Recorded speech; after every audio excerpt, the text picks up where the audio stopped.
Welcome to the channel. Sometimes betrayal doesn't come with screaming, or tears, or dramatic confrontations. Sometimes it happens quietly, in the dark, behind closed doors, or right in front of you, while you're too shocked to react. Tonight's stories aren't about obvious villains. They're about ordinary people who slowly realize the person they trusted most was living a second life, and once you see it, you can never unsee it. Story 1. I saw my neighbor's wife cheating while he was away. I live in a typical Indian housing society, the kind where everyone knows everyone's business, whether they want to or not. My neighbor is a genuinely good guy, polite, hardworking, always smiling, the kind of person you'd trust with your house keys without thinking twice. A few days ago, his relative passed away. He had to rush to his village for the funeral. You could tell he was exhausted mentally and physically as he left that morning. That same night, around PM, I stepped out onto my balcony. That's when I saw something that didn't sit right. A man parked his bike about 2 houses down from my neighbor's place. Instead of walking confidently to the gate like a normal guest, he kept stopping, looking around, ducking behind ashoka trees whenever a car passed. My heart started racing. He didn't ring the doorbell, didn't knock. Instead, he walked to the side of the house where the compound wall was slightly lower, and then he climbed over it. I froze. From my angle, I could clearly see my neighbor's kitchen back door. A few seconds later, the door opened just enough for him to slip inside, and standing there was the wife. She let him in quietly and immediately turned off the lights. The house stayed completely dark. I couldn't sleep that night. Every time I checked the balcony, everything was silent. No lights, no sound, just darkness. At around 3:30 in the morning, the back door opened again. The same man stepped out. This time, he moved even more carefully. He crouched low, almost crawling past my neighbor's parked car so the motion sensor light wouldn't turn on. He scaled the wall again, jogged to his bike, and disappeared into the night. The next morning, my neighbor returned from the funeral. He looked broken. I saw him at the gate while heading to my coaching classes. His wife came out wearing a simple salwar kameez. Eyes tired, voice soft, playing the role perfectly. She helped him with his bags, asked about village rituals, acted like she hadn't slept all night because she was worried about him. I felt sick. This man was mourning a death, while his wife had been planning a secret midnight entry for her lover. Now I'm stuck. If I tell my parents, they'll tell me to mind my business. If I tell the husband, he might not believe me and it could explode into a massive scene in the colony. But staying silent feels like betrayal too. So, do you speak up, or do you keep your mouth shut and live with what you know? Story 2. I never thought I'd end up being the other girl. I'm 24, and 9 months ago, I met a guy on a dating app. He was 26.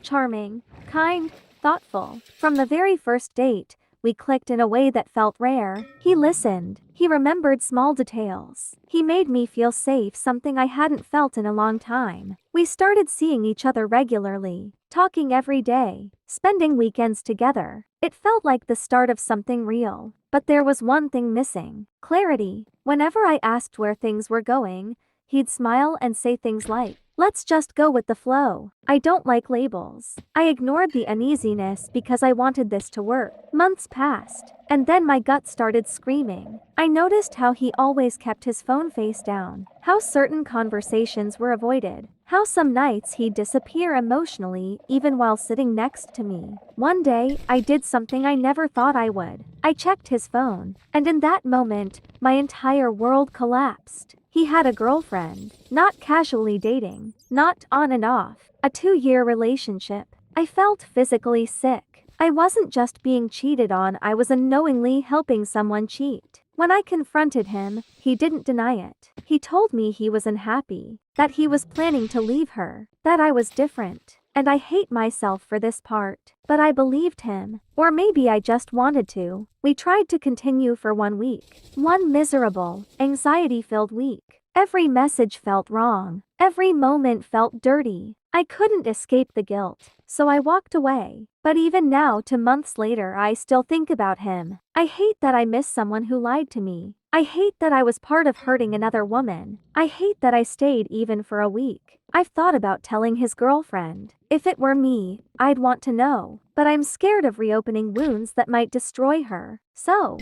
do I tell her the truth? Or do I let time expose him on its own? Story 3. The marathon weekend that ended everything. This was a 5-year relationship.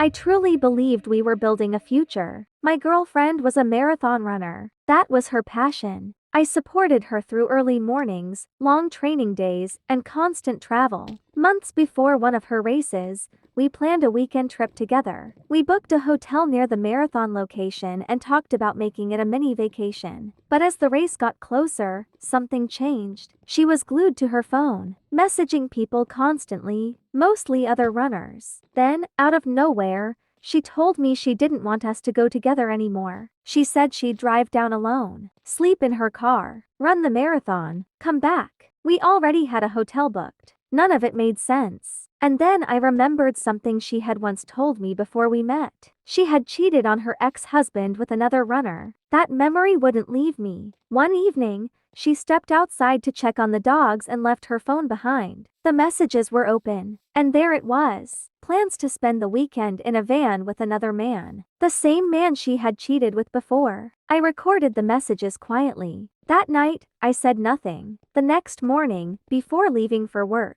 I kissed her goodbye like I always did, even though I felt completely numb. At work, I couldn't focus. Then she texted me, "I hope you're thinking of me." I replied with one message. The video. Her apology came instantly. She said it was a mistake, that she never should have done it. I told her I couldn't trust her anymore. When I got home that evening, she was gone. 5 years ended in a single day. No screaming, no begging, just silence. 3 stories, 3 betrayals, different people, different situations. Same question. When trust breaks, is love ever enough to rebuild it? Let me know what you would do in the comments. And if these stories hit a little too close to home, you're not alone.